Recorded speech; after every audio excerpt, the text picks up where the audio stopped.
지상의 강림만 보이지 않는 저승사자들이 지금 우크라이나의 눈 덮인 도로 위를 지배하고 있습니다. 하늘을 맴도는 작은 날개 소리는 이제 러시아 병사들에게 죽음을 알리는 장송곡이 되었습니다. 수천 킬로미터에 달하는 전선의 보급로가 우크라이나 드론 부대의 정밀 타격망에 갇히면서 러시아군은 전선에 닿기도 전에 제국을 맛보고 있습니다. 파괴된 전차와 장갑차 그리고 차마 수습하지 못한 동료들의 시신이 이정표가 되어버린 죽음의 도로. 오늘 이 영상에서는 소총 한 자루로 첨단 드론에 맞서야 하는 러시아 보병들의 처절한 절규와 우크라이나가 구축한 난공불락의 드론 실존 시스템의 실체를 끝까지 추적해보겠습니다. 영상을 끝까지 보신다면 왜 세계 2위라 자부하던 붉은 군단이 기계 사냥꾼들에게 이토록 무기력하게 사냥당하고 있는지 그 충격적인 실체를 목격하시게 될 겁니다.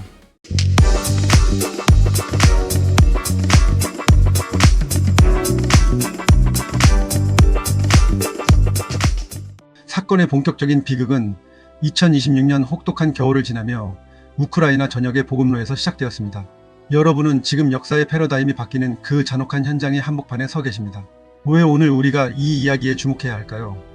그것은 현대전이 더 이상 인간의 용기나 숫자로 결정되지 않는다는 사실을 이 도로가 증명하고 있기 때문입니다.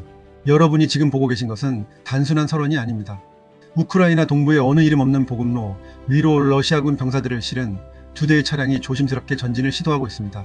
하지만 그들의 머리 위에는 이미 우크라이나 드론 부대의 매서운 눈이 고정되어 있습니다.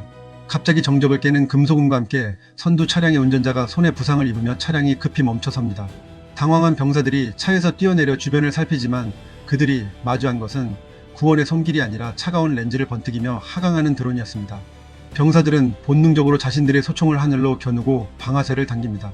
하지만 시속 100km가 넘는 속도로 불규칙하게 기동하는 FPV 드론을 소총으로 맞추는 것은 바늘구멍에 실을 꿰는 것보다 어려운 일입니다. 그들은 허공을 향해 탄창을 비우지만 드론은 비웃듯이 그들의 머리 위를 선회하며 치명적인 일격을 준비합니다. 이 도로는 이미 이전의 드론 공격으로 파괴된 장비들과 시신들로 가득 차 있습니다. 새로 투입된 병사들은 불과 몇 분 전까지 살아있었을 전우들의 잔해 사이를 지나며 극심한 심리적 공포를 느낍니다. 하지만 퇴로는 없습니다. 뒤로 돌아가는 순간에도 드론은 그들의 등 뒤를 조준하기 때문입니다. 우크라이나 군은 이제 단순히 적을 죽이는 것을 넘어 적의 물류망 자체를 마비시키고 있습니다.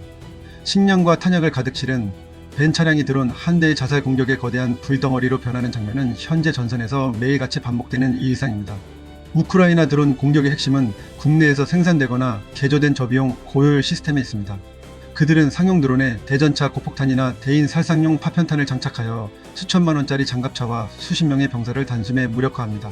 러시아의 공군 기지와 탄약고 그리고 이 연료 저장고까지 낱낱이 파헤치는 우크라이나의 장거리 드론들은 이제 러시아 본토 깊숙한 곳까지 그 영향력을 넓히고 있습니다. 우크라이나 총참모부의 발표에 따르면 2026년 1월 현재 러시아군의 누적 사상자는 123만 3천 명에 달합니다. 이 어마어마한 숫자의 상당 부분이 바로 이 보이지 않는 사냥꾼들의 손에 의해 만들어졌습니다.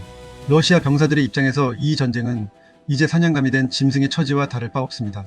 눈 덮인 도로 위에서 드론을 격추하기 위해 필사적으로 사격하는 그들의 모습은 애처롭기까지 합니다.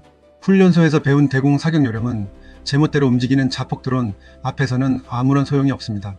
오히려 사격을 하기 위해 멈춰 서거나 자세를 잡는 그 짧은 순간이 드론에게는 완벽한 타격 기회를 제공합니다.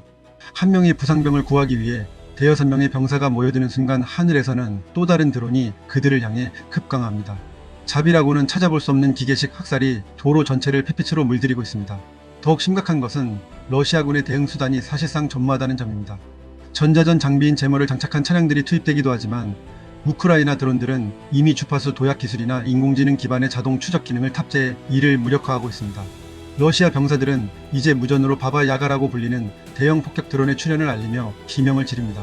밤이 되면 열화상 카메라로 숨어있는 병사들을 찾아내 정밀하게 폭탄을 떨어뜨리는 이 드론은 러시아군에게 단순한 무기가 아니라 초자연적인 괴물처럼 인식되고 있습니다. 이 도로 위에 쌓여가는 시신들은 러시아 지휘부의 무능을 보여주는 증거입니다. 병사들이 지옥같은 도로에서 사냥당하고 있다는 사실을 알면서도 지휘부는 계속해서 새로운 병력과 물자를 밀어넣고 있습니다. 푸틴이 전쟁 기계가 멈추지 않도록 하기 위해 러시아의 젊은이들이 드론의 소모품으로 던져지고 있는 것입니다. 보급품을 실은 벤 차량이 화염에 휩싸이고 그 안에서 나오지 못한 병사들이 타죽는 광경을 목격한 동료들은 집단적인 멘탈 붕괴 상태에 빠져 있습니다. 그들은 이제 소총을 쏘는 것보다 드론 소리가 들리면 차라리 눈밭에 머리를 파묻고 신에게 기도를 올리는 편을 선택하고 있습니다. 우크라이나의 드론 부대는 이제 하나의 거대한 유기체처럼 움직입니다. 정찰 드론이 목표를 발견하면 즉시 데이터 링크를 통해 대기 중이던 공격 드론 부대에게 좌표를 전송합니다. 타격이 이루어진 후에는 다시 정찰 드론이 피해 상황을 확인하고 필요한 경우 추가 타격을 가합니다. 이 모든 과정이 불과 수분 안에 이루어지며 인간 지휘관의 개입은 최소화됩니다. 로봇 킬존이라는 이름이 붙은 이유가 여기에 있습니다. 이 구역에 발을 들이는 생명체는 우크라이나의 인공지능 알고리즘이 허락하지 않는 한 결코 살아나갈 수 없습니다. 러시아는 이 드론 킬존을 돌파하기 위해 오토바이나 사륜 바이크를 이용한 고속 침투 전술을 시도하기도 했습니다. 하지만 우크라이나의 FPV 드론은 시속 150km가 넘는 속도로 이들을 추격해 등 뒤에서 폭발합니다. 속도마저 기계에게 뒤처진 인간은 이제 전장에서 도망칠 곳이 없습니다. 시체로 가득 찬 도로를 밟으며 전진해야 하는 러시아 신병들의 눈에는 이미 생기가 사라진 지 오래입니다. 그들은 자신들이 죽어서 이곳에 남겨질 전우들과 같은 신세가 될 것임을 이미 직감하고 있습니다. 경제적 관점에서도 이 전쟁은 러시아에게 파멸적입니다. 수억 원에 달하는 장갑차가 단돈 수십만 원짜리 드론 한 대에 고철이 되고 있습니다. 러시아가 자랑하던 전차 군단은 이제 드론 사냥꾼들의 손쉬운 먹잇감으로 전락했습니다. 생산 라인이 파괴되고 부품 수급이 어려워진 러시아는 이제 박물관에나 있을 법한 구식 장비들을 꺼내오고 있지만 이들 역시 드론의 정밀 타격 앞에서는 종이장과 같습니다. 반면 우크라이나는 전 세계에서 답지 않은 후원금과 기술 지원을 바탕으로 매달 수만 대의 드론을 찍어내며 화력을 강화하고 있습니다. 우리는 여기서 인류사의 슬픈 단면을 목격합니다. 과학의 진보가 인간의 생명을 보호하는 것이 아니라 가장 효율적으로 파괴하는 도구로 쓰이고 있다는 사실입니다. 드론의 렌즈를 통해 송출되는 러시아 병사의 마지막 모습은 차마 눈뜨고 보기 힘든 처참함 그 자체입니다. 소총을 휘두르며 마지막 발악을 해보지만 윙윙거리는 금속 날개는 감정 없이 그를 향해 돌진합니다. 이 비정한 기계의 사냥이 멈추지 않는 한 우크라이나의 보급로는 러시아 병사들의 끝없는 공동묘지가 될 것입니다. 결국 전쟁은 누가 더 많은 기술을 소유했느냐가 아니라 누가 더 인간의 존엄성을 지키느냐의 싸움이 되어야 합니다. 하지만 푸틴의 야욕은 인간을 데이터상의 숫자로만 치부하고 있습니다. 123만 명이라는 사상자 숫자는 누군가의 아들이자 남편이었을 생명들이 공허한 권력을 위해 희생되었음을 말해줍니다. 죽음의 도로 위에 흩뿌려진 선열은 이제 눈과 섞여 지워지지 않는 역사의 흉터로 남을 것입니다. 우크라이나의 이번 드론 작전은 단순히 승리를 위한 수단이 아니라 생존을 위한 처절한 저항입니다. 자신의 땅을 짓밟는 침략자들에 맞서 우크라이나는 가장 차갑고 날카로운 기계의 힘을 빌려 응징하고 있습니다. 이제 전 세계는 이 죽음의 도로를 보며 침략의 대가가 얼마나 가혹한지 똑똑히 목격하고 있습니다. 지휘부의 거짓된 보고 속에 버려진 병사들은 이제 하늘에서 내려오는 심판의 소리를 들으며 자신들의 잘못된 선택을 후회하고 있을지도 모릅니다. 이 보이지 않는 사냥꾼들의 활약은 이제 전선을 넘어 러시아 사회의 심장부까지 소리 없는 파동을 일으키고 있습니다. 눈 덮인 도로 위에 버려진 시신들은 단순히 전사자 숫자로 기록되는 것이 아니라 한 가정의 기둥이 무너졌음을 의미합니다. 러시아 전역의 어머니들은 아들이 보내온 마지막 메시지가 왜 끊겼는지 그리고 왜 시신조차 돌아오지 않는지 묻기 시작했습니다. 죽음의 도로가 화력 통제 구역이 되면서 러시아군은 전사자를 수습할 엄두조차 내지 못하고 있으며 이는 군 내부의 사기를 바닥으로 떨어뜨리는 치명적인 요인이 되고 있습니다. 동료의 시신을 밟고 지나가야 하는 신병들에게 승리라는 단어는 이미 그 의미를 잃어버린 지 오래입니다. 전쟁의 알고리즘은 이제 인간의 판단을 배제한 채 가장 효율적인 살상만을 추구하고 있습니다. 드론 킬존에서 벌어지는 학살은 인공지능이 인간을 사냥하는 디스토피아적 미래가 이미 우리 곁에 도착했음을 보여줍니다.